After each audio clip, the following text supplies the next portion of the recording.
अगर दलित पैंथर ने बदलाव ना किया होता तो पूरे देश में दलित पैंथर का आंदोलन ना जाता, और अगर पूरे देश में दलित पैंथर गया है तो वो उनके संघर्ष की वजह से गया है।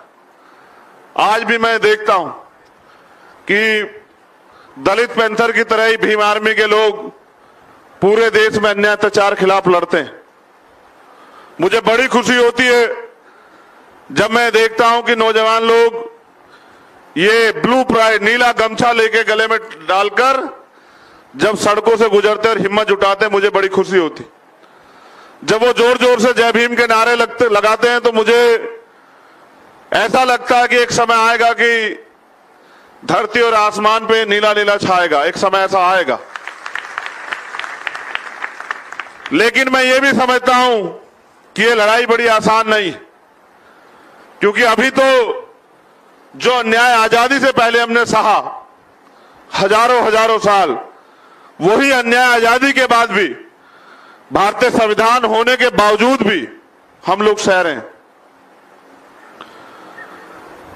जिस कौम को गुलामी करने की आदत पड़ जाती है, जिस समाज को पिछलग्गू बनने की आदत पड़ जाती है, जिस समाज को झूठन पे जिंदा रहने की आदत पड़ जाती है, वो समाज, जिस समाज को फ्री की आदत पड़ जाती है, वो समाज कभी क्रांति नहीं कर सकता। क्रांति के लिए चाहिए असंतोष, और असंतोष आप तब समझोगे, दर्द आप तब समझोगे जब आप समाज को परिवार मानोगे। बाबा साहब अंबेडकर व्यवस्था के आधार पर बांटे गए लोगों को वर्गों में बना के गए। उन्होंने हमें शेड्यूल कास्ट बनाया, शेड्यूल ट्राइब बनाया, बैकवर्ड बनाया, माइनॉरिटी बनाया। उनका ये मानना था और उनकी इच्छा भी थी कि उनके जाने के बाद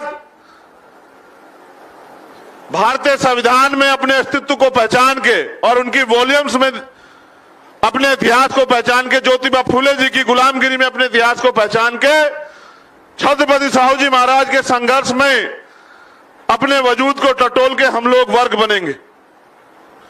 शेड्यूल कास्ट, बैकवर्ड, माइनॉरिटी के लोग, शेड्यूल ट्राइब के लोग एकजुट होंगे, शक्ति बनेंगे।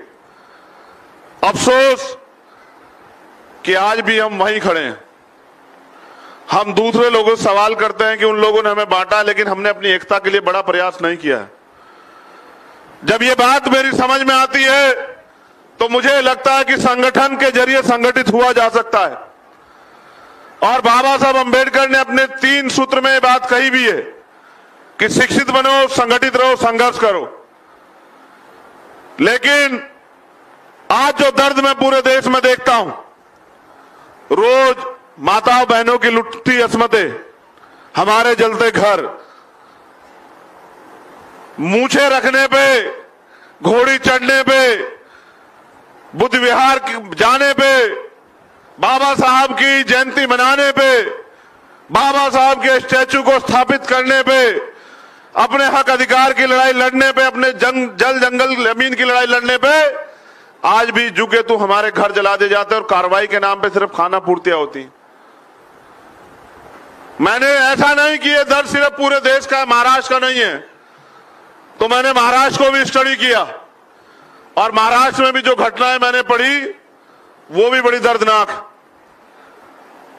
आज भी जारी। मैं अगर अपनी बात करूं तो अब तो आंसू भी सूख चुके हैं। कब तक अपने लोगों के दर्द को देख के रोता रहूं, कब तक भावुक होता रहूं, तो आंसू भी जवाब देंगे।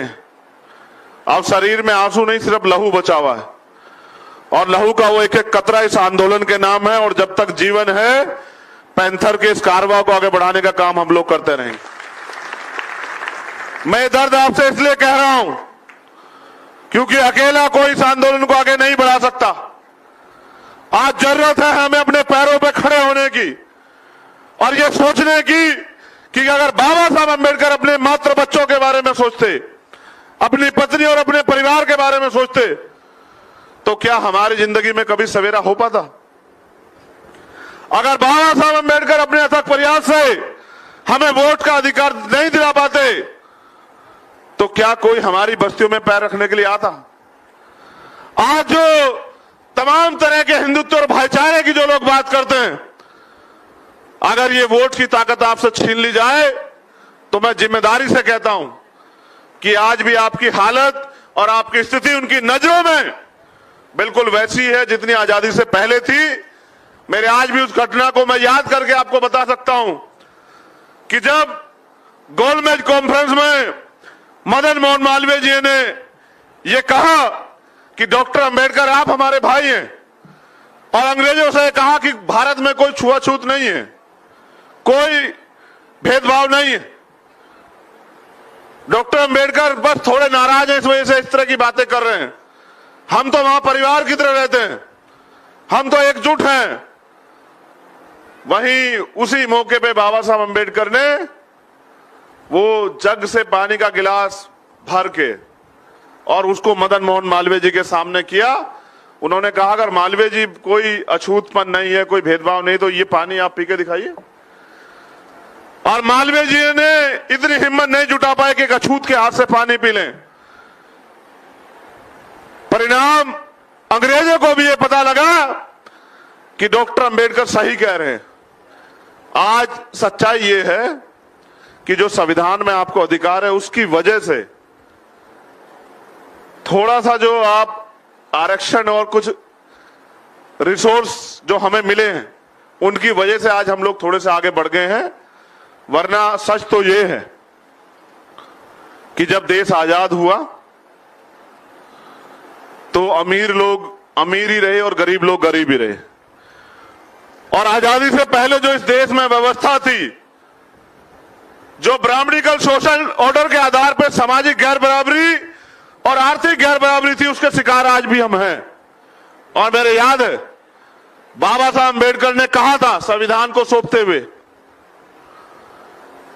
कि राजनीति में वन वोट वन वैल्यू,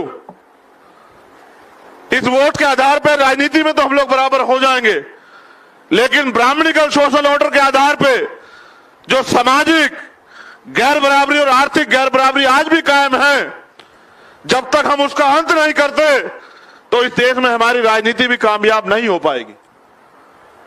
आज आप नोटिस कीजिए, नौजवान साथियां बड़े पैमाने पर मौजूद हैं, इंटेलेक्चुअल साथियां बड़े पैमाने मौजूद हैं। आज देश में लोकतंत्र है ही कहां?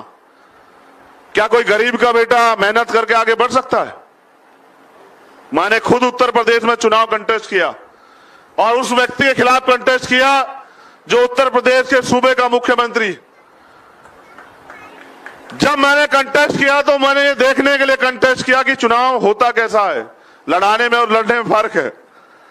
मुझे एहसास हुआ कि अगर 50 लाख रुपए 1 करोड़ रुपए आपके पास नहीं तो आप चुनाव नहीं लड़ सकते हैं। तो आप ये अपने मन से सोचे कि आजाद भारत में लोकशाही है कहां? कोई गरीब का बेटा अगर कितना भी मेहनती क्यों ना हो, कितना भी संघर्षशील क्यों ना हो, कितनी भी उसके दिल में सपने क्यों ना हो, लेकिन वो लोकतंत्र में अपनी बात को रखने के लिए इतने तमाम लोगों के जो बैरिकेड्स लगा दिए गए उनको पार नहीं कर सकता है।